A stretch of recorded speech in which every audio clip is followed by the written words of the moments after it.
Hello दोस्तों, SS मंत्रा YouTube channel में आप सभी का स्वागत है। आज हम एक बहुत ही दिलचस्प और गहरे विषय पर चर्चा करने वाले हैं।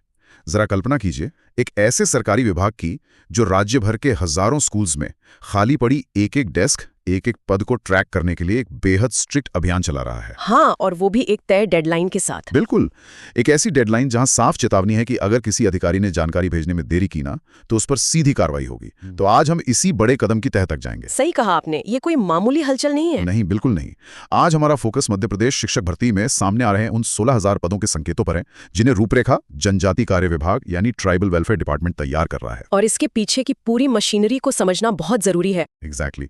तो आज की इस क्लास में हमारा उद्देश्य यही है कि हम शिवांश मिश्रा सर द्वारा उपलब्ध कराए गए विस्तृत नोट्स, डेटा और डॉक्यूमेंट्स का स्टेप बाय स्टेप विश्लेषण करें, ताकि इस भर्ती के पीछे की असली प्रशासनिक रणनीति को समझा जा सके। देखिए, ये विषय अपने आप में बहुत बड़ा है। जब सरकारी स्तर पर इतनी बड़ी संख्या में पदों की गणना होती है, तो वो केवल कागजों पर चल रही कोई रूटीन प्रोसेस नहीं होती। हाँ, एक पूरा सिस्टम काम कर रहा होता है बैकग्राउंड में। बिल्कुल, ये डेटा और ये हलचल उन सभी उम्मीदवारों के लिए एक सीधा संकेत है जो दिन रात मेहनत कर रहे हैं। आज की चर्चा में हम देखेंगे कि ये प्रोसेस काम कैसे करती है, विभाग की क्या चुनौतियां हैं और ये जमीनी स्तर पर क्या बदलाव लाएगी। तो चलिए सीधे उस संख्या से शुरुआत करते हैं जिसने सबसे ज्यादा हलचल मचाई है, यानी 16,000 पद। राइट, ये नंबर अपने आप में काफी बड़ा है ना? डॉक्यूमेंट बहुत साफ तौर पर बताते हैं कि इन 16,000 पदों को एक विशेष अनुपात में बांटा गया है। इसमें से 10,000 पद प्राइमरी शिक्षक के लिए रखे गए हैं और बाकी 6,000 पद मिडिल शिक्षक के लिए निर्धारित हैं। As Shivansh Mishra sir mentioned, ये हजारों अभ्यर्थियों की उम्मीदें बढ़ाने वाला एक बहुत ही सकारात्मक शुरुआती संकेत है। सही बात है। अगर इस गणित को हम एक इंडस्ट्रियल असेंबली लाइन के नजरिए से देखें, तो ये अरेंजमेंट बिल्कुल सटीक बैठती है। Assembly line? अच्छा, वो कैसे? देखिए, किसी भी फैक्ट्री में जहां बुनियादी काम होता है, जहां रॉ मटेरियल को आकार दिया जाता है ना, वहां सबसे बड़ी वर्कफोर्स की जरूरत होती है। एजुकेशन में ये प्राइमरी स्तर है। हाँ, जहाँ बच्चे की नींव रखी जाती है। एग्जैक्टली। फिर जब वही प्रोडक्ट अगले चरण में जाता है, जहां उसे थोड़ा और तराशना होता है, वहां एक थोड़ी छोटी लेकिन ज्यादा स्पेशलाइज्ड टीम की जरूरत होती है, यानी हमारे मिडिल टीचर्स। ये असेंबली लाइन वाला एग्जाम्पल यहाँ बहुत सटीक बैठता है। और इसमें एक और पॉइंट जोड़ने वाली बात है। हाँ, बताइए। जब हम जनजाति कार्य विभाग के स्कूल्स की बात करते हैं ना, तो उनकी भौगोलिक स्थिति नॉर्मल स्कूल से बहुत अलग होती है। ये स्कूल्स अक्सर दूर दराज के आदिवासी और पहाड़ी इलाकों में होते हैं, जहां तक पहुंचना ही अपने आप में एक चुनौती है। बिल्कुल। वहाँ प्राइमरी शिक्षा का मतलब सिर्फ अक्षर ज्ञान देना नहीं है, बच्चे को स्कूल के माहौल से जोड़ना, उसे ड्रॉप आउट होने से बचाना और शिक्षा की मुख्य धारा में लाना, ये सब शामिल है। ओह, तो इसीलिए वहां ज्यादा टीचर्स चाहिए। हजार प्राइमरी शिक्षकों की फौज इस बुनियादी स्तर पर काम करेगी, तो वो एक स्ट्रॉन्ग नींव तैयार करेंगे। क्योंकि प्रॉब्लम ये होती है कि अगर बच्चा प्राइमरी स्तर पर कमजोर रह गया, तो मिडिल टीचर उसको सिलेबस नहीं पढ़ा पाएगा। एग्जैक्टली, उस मिडिल टीचर को पहले उसकी नींव ठीक करनी पड़ेगी। तो ये जो 6,000 मिडिल टीचर्स का पद है, ये इस बात की गारंटी है कि प्राइमरी स्तर से जो बच्चे निकल कर आ रहे हैं, उन्हें आगे एक स्पेशलाइज्ड गाइडेंस मिले। मतलब ये अनुपात सिर्फ बजट का खेल नहीं है। नहीं, बिल्कुल नहीं। ये एक पूरी पेडागोजिकल पाइपलाइन है जिसे विभाग ठीक करना चाहता है। पर रुकिए, यहाँ एक सवाल और खड़ा होता है मेरे दिमाग में। हाँ, पूछिए। 16,000 सच में एक बहुत बड़ा आंकड़ा है। हाँ। अब हम इन सभी 16,000 शिक्षकों को शहरों के आम स्कूल में तो नहीं भर सकते, तो विभाग आखिर इन टीचर्स को अपॉइंट कहाँ करने वाला है? ये बहुत ही वैलिड पॉइंट है। क्योंकि जब हम डॉक्यूमेंट्स के इस हिस्से पर आते हैं, तो यहाँ 4 अलग-अलग कैटेगरीज के इंस्टीट्यूशंस का जिक्र मिलता है। हाँ, 4 कैटेगरीज है। पहली कैटेगरी है सामान्य प्राथमिक, माध्यमिक और उच्च माध्यमिक विद्यालय। दूसरी है आश्रम और छात्रावास।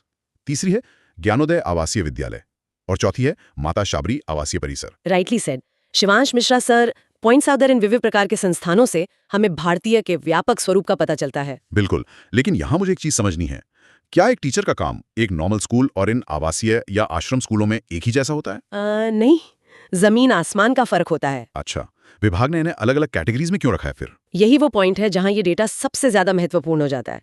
देखिए, जब कोई उम्मीदवार टीचर बनने की सोचता है ना, तो उसके दिमाग में क्या इमेज होती है? वही सुबह 10 बजे से शाम 4 बजे तक स्कूल। एग्जैक्टली। वो पढ़ाता है, घंटी बजती है और घर चला जाता है। लेकिन ट्राइबल वेलफेयर डिपार्टमेंट का काम करने का तरीका थोड़ा अलग है। मतलब वहाँ ड्यूटी आवर्स अलग होते हैं? सिर्फ ड्यूटी आवर्स नहीं, रोल ही अलग होता है। जिन आश्रमों और छात्रावासों का जिक्र है, वहाँ बच्चे रहते भी हैं। तो एक रेजिडेंशियल कैंपस में टीचर सिर्फ एक सब्जेक्ट एक्सपर्ट नहीं होता। तो और क्या भूमिका होती है? वो वहाँ एक मेंटर है, काउंसलर है और कई मायनों में उन बच्चों का लोकल गार्डियन या अभिभावक है।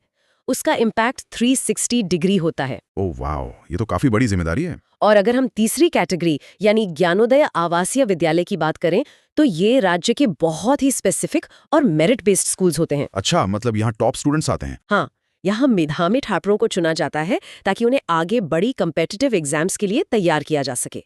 तो नेचुरली यहाँ पढ़ाने के लिए बहुत हाई लेवल की एकेडमिक कमिटमेंट चाहिए। सही बात है। और वो जो चौथी कैटेगरी थी, माता शबरी वाली। हाँ, माता शाबरी आवासीय परिसर।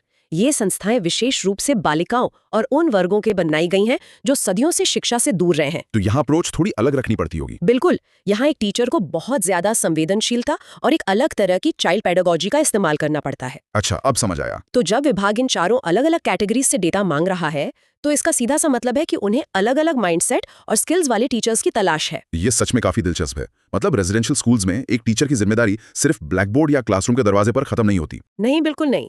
वो उनके पूरे विकास का हिस्सा बनते हैं। अब जब विभाग को ये पता है कि उन्हें किस तरह के स्कूल्स में टीचर्स चाहिए और लगभग कितने पद खाली हैं, तो डॉक्यूमेंट के अगले और मुझे लगता है सबसे कड़े हिस्से की ओर ले जाती है, यानी विभाग की स्ट्रिक्टनेस। ये सबसे महत्वपूर्ण हिस्सा है इस पूरे आदेश का। मैंने नोटिस किया कि इस बार के निर्देशों में एक बहुत ही साफ और स्ट्रिक्ट लैंग्वेज का इस्तेमाल किया गया है। इसमें सीधे शब्दों में लिखा है कि यदि रिक्त पदों की जानकारी देने में कोई भी अधिकारी देरी करता है तो उसकी जिम्मेदारी तय होगी। हाँ, और सरकारी भाषा में ये काफी बड़ा स्टेटमेंट है। वही मैं सोच रहा था, आमतौर पर सरकारी लेटर्स में इतनी सख्त भाषा कम ही देखने को मिलती है। तो क्या ये स्ट्रिक्टनेस इस बात का इशारा है कि सरकार किसी बहुत बड़े फैसले जैसे नई भर्ती की हरी झंडी देने के बिल्कुल आखिरी चरण में है? बिल्कुल। As Shivansh Mishra sir mentioned, विभाग की ये सख्ती दर्शाती है कि इस बार प्रोसेस में किसी भी तरह की लापरवाही की कोई गुंजाइश नहीं है। मतलब इस बार डिले बर्दाश्त नहीं होगा? एकदम नहीं। अगर आप हिस्ट्री देखें तो कई बार शिक्षक भर्तियां सिर्फ इसलिए महीनों तक लटकती रही हैं क्योंकि किसी दूर दराज के जिले से रोस्टर क्लियर होकर नहीं आ पाया। हाँ, वही फाइल्स अटकने वाला ट्रेडिशनल सरकारी काम। या फिर किसी आलसी अधिकारी ने अपनी रिपोर्ट भेजने में 3 महीने लगा दिए। इसलिए जब अब ऊपर से ये लिखा जाता है कि जिम्मेदारी तय होगी, तो इसका एडमिनिस्ट्रेटिव इम्पैक्ट बहुत डीप होता है। किस तरह का इम्पैक्ट? मतलब एक्शन क्या हो सकता है? इसका मतलब है कि अगर तय डेडलाइन पर आपके सिग्नेचर वाली हार्ड कॉपी और सॉफ्ट कॉपी भोपाल नहीं पहुंची, तो उस अधिकारी को शो कॉज नोटिस मिल सकता है। ओह, अनुशासनात्मक कार्यवाही हो सकती है। हाँ, यहाँ तक कि उसकी ACR यानी एनुअल कॉन्फिडेंशियल रिपोर्ट भी खराब हो सकती है, जिससे उसका खुद का प्रमोशन रुक सकता है। बाप रे, ये तो सच में काफी स्ट्रिक्ट कदम है। देखिए, जब ऊपर के लेवल पर यानी मंत्रालय और शासन के स्तर पर यह तय हो जाता है कि नई भर्तियां निकालनी ही है ना, तभी नीचे के लेवल पर इतनी सख्ती की जाती है। मतलब शासन का माइंड मेकअप हो चुका है। एग्जैक्टली। ये सख्ती दिखाती है कि सरकार के पास अब इंतजार करने का समय नहीं है।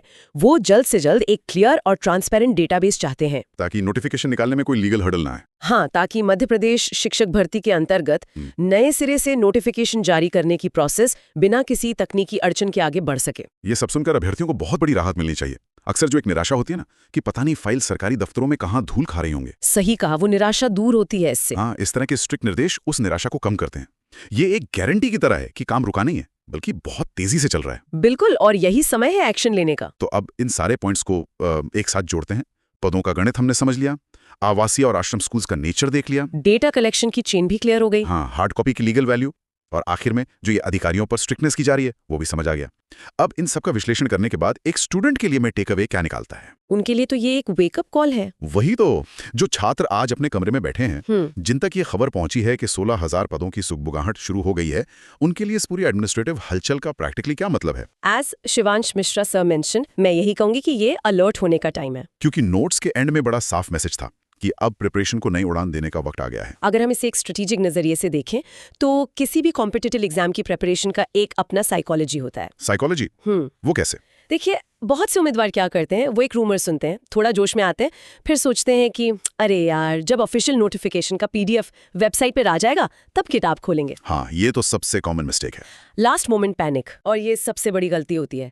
जब सरकार इतनी स्ट्रिक्टनेस और स्पीड के साथ डेटा इकट्ठा कर रही है, तो इसका सीधा मतलब है कि जिस दिन नोटिफिकेशन आएगा उसके बाद एग्जाम के लिए ज्यादा टाइम नहीं मिलेगा। एकदम सही।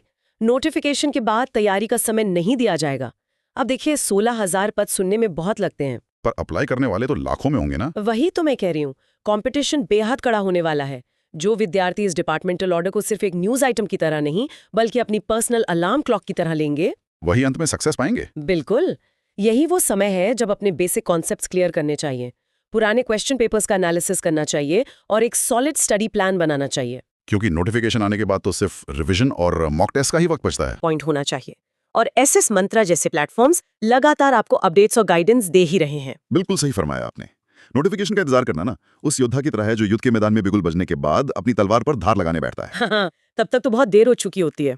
आज की इस पूरी क्लासरूम चर्चा ने ये साफ कर दिया है कि जनजातीय कार्य विभाग का ये कदम सिर्फ एक रूटीन पेपर पुशिंग नहीं है। नहीं, ये एक वेल प्लान्ड और बड़े विजन वाला एक्शन प्लान है। एकदम, ये जमीनी स्तर पर एजुकेशन सिस्टम को ठीक करने की एक बहुत बड़ी तैयारी है। और इसमें हर स्टेप स्ट्रेटेजिकली लिया जा रहा है। अब इस पूरी चर्चा को समाप्त करने से पहले हम एक बहुत ही गंभीर और विचारणीय सवाल छोड़ना चाहते हैं। हाँ, ये पॉइंट सोचने वाला है। जनजातीय कार्य विभाग जिस सटीकता, फोकास्टिंग और कड़ी जवाबदेही के साथ ग्राउंड लेवल से लेकर हेडक्वार्टर्स तक ये ट्रांसपेरेंट डेटा इकट्ठा कर रहा है, क्या ये संभव है कि आने वाले समय में राज्य के अन्य शिक्षा विभाग भी इसी ट्रांसपेरेंट और स्ट्रिक्ट मॉडल को अपनाएंगे? ये बहुत बड़ा सवाल है। अगर ऐसा हुआ तो पूरा सिस्टम बदल जाएगा। सही बात है। क्या ये प्रोसेस पूरे राज्य के शिक्षा तंत्र में नई और बड़ी भर्तियों के लिए एक नया और बेहतर स्टैंडर्ड सेट कर रही है? ये एक ऐसा पहलू है जिस पर हर जागरूक अभ्यर्थी और एजुकेशन सेक्टर से जुड़े हर व्यक्ति को जरूर विचार करना चाहिए। दोस्तों, अगर आपको ये क्लास पसंद आई हो तो वीडियो को लाइक करें और एसएस मंत्रा चैनल को सब्सक्राइब करें और बेल आइकन दबाना ना भूलें। धन्यवाद।